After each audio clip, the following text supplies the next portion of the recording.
آج پھر news byte میں یہ کہا کہ 2029 میں دیکھنا یہاں کا پردھان منتری مسلمان ہو جائے گا۔ یہ ہماری بات نہیں ہے، ہماری بات نہیں۔ تمہارے سینے میں جو خوف ہے وہ تمہیں ستا رہا ہے، تمہارے دل میں جو ڈر ہے وہ تمہیں خوف و ہراس میں مبتلا کیا ہے۔ ایک بات بتاؤ اے سنیوں، موب لنچنگ کس کی ہوتی ہے؟ ہماری ہوتی ہے نا۔ مارے ہم جاتے ہیں، کاٹے ہم جاتے ہیں، ہر جگہ توڑے جاتے ہیں۔ ہم لوگوں کو آج تک 70 سال سے فٹ بال کی طرح تم کھیلتے آئے ہو، ہماری پوری السلام علیکم، ہمارے چینل کو سبسکرائب کریں اور ہمارے پاس قیادت نام کی چیز نہیں رہ گئی، سیاست میں ہمارا نام نہیں رہ گیا، کچھ نہیں ہے اس جماعت کے پاس۔ سپریم کورٹ کے ریٹائرڈ ججز کہتے ہیں کہ مسلمانوں کی حالت ہندوستان میں دلت سماج سے بھی نیچے آ چکی ہے۔ پھر میں پوچھتا ہوں، جب ہم اتنے ٹوٹے بکھرے غریب ہیں تو یہ دجالی میڈیا میں 24 گھنٹے ہم کیوں ہیں؟ سارا ڈیبیٹ ہم پر کیوں ہوتا ہے؟ سارا ڈیبیٹ ہم پر کیوں ہوتا ہے؟ سب کے نشانے پر ہم کیوں ہیں؟ میرے عزیزوں، کیا یہ آنے والی بات نہیں ہے تمہاری؟ تم سوچتے نہیں اگر ہم کچھ نہیں ہیں تو ذکر ماشاءاللہ آپ کو یہ جوانی جو ہے نا وہ ہی کام آئے گی۔ جوانی پہ کوئی گناہ نہ کریں، کچھ ایسا ویسا نہ کریں۔ دیکھیں پوری تقریر سنیں، اچھے سے تقریر سنیں اور ذرا سی بھی اسکپ نہ کریں۔ کم ہے، یہ ٹوٹے بکھرے ہوئے ہیں۔ پنچر پتر نام سے بھی تم پکارتے ہو، لیکن پوری اتنی بڑی میجورٹی قوم کو اگر کسی قوم سے ڈراتے ہو تو ہم ہی ہیں۔ تمہارے پاس ڈرانے کے لیے کوئی اور طاقت نہیں، مسلمان کو لے کر ڈراتے ہو۔ میں ایک بات بتاتا ہوں، تمہیں نہیں پتا ہے نوجوانوں تمہارے پاس کیا ہے، کتوں کو ضرور پتا ہے۔ تمہیں نہیں پتا ہے تمہاری قوت کا عالم کیا ہے، اس لیے کہ برسوں تمہاری صحبت خراب ہوئی، اس وجہ سے تم نے اپنے اسلاف کی بھلا دی۔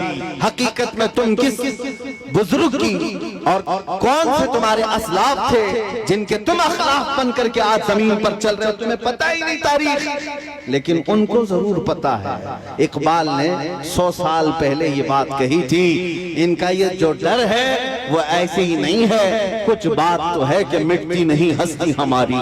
صدیوں رہا ہے دشمن دور زماں ہمارا، توحید کی امانت سینوں میں ہے ہمارے۔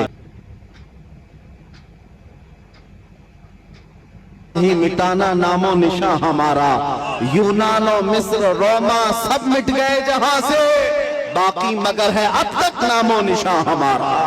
نعرہ تکبیر، نعرہ رسالت، خواجہ کا ہندوستان۔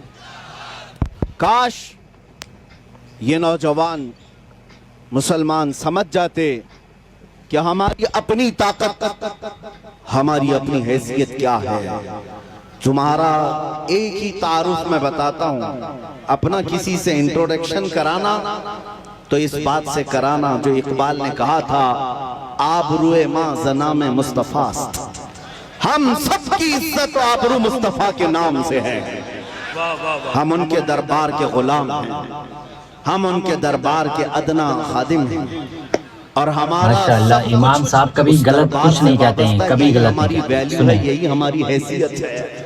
اور اگر تم اپنا الگ الگ انٹروڈکشن کراؤ گے، تمہاری پیشانیاں گھس جائیں، تمہاری زندگیاں ختم ہو جائیں، تب بھی تمہارا نام۔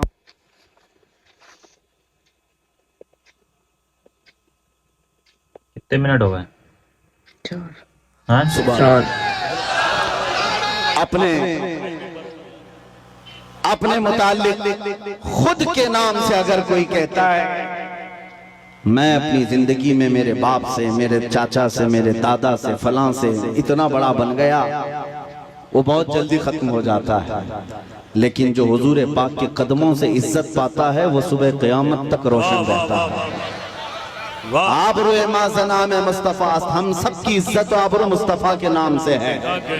اور جس دن تم اس عظیم مقصد کے لیے سیریس ہو گئے، حساس ہو گئے، دوسرے مسئلوں کو چھوڑ دو لیکن میرے نبی کی عزت کا مسئلہ اہم ہے، اس دن یاد رکھنا مولا کریم بھی تمہاری عزت کو نیچے آنے نہیں دے گا۔